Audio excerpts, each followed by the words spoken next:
Booking ang isang person deprived of liberty sa Antipolo City Jail.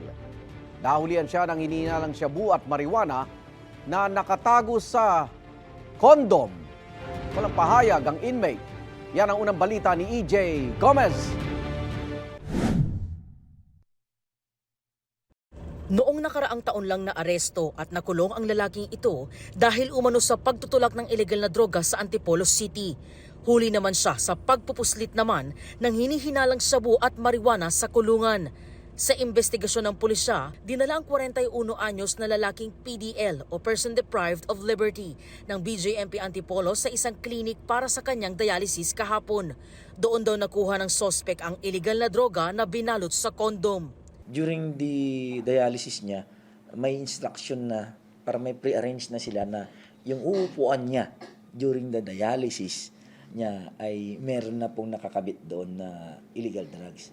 So, after ng dialysis niya, kinuha niya yun, inipit niya sa towel niya, dito, at yun yung dala-dala niya habang.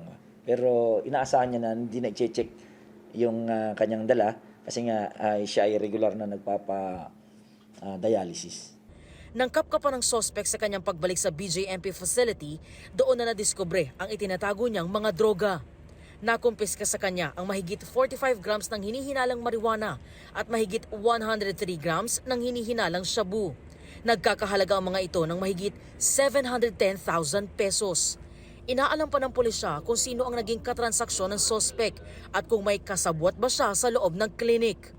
Accordingly sa kanya ay taga-tagig yun na nakatransact niya.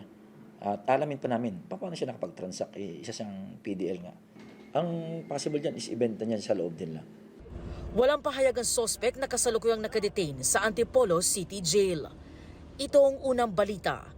EJ Gomez para sa GMA Integrated News. Igan, mauna ka sa mga balita. Mag-subscribe sa GMA Integrated News sa YouTube. Sa mga kapuso abroad, subaybayan nyo kami sa GMA Pinoy TV at sa www.gmanews.tv.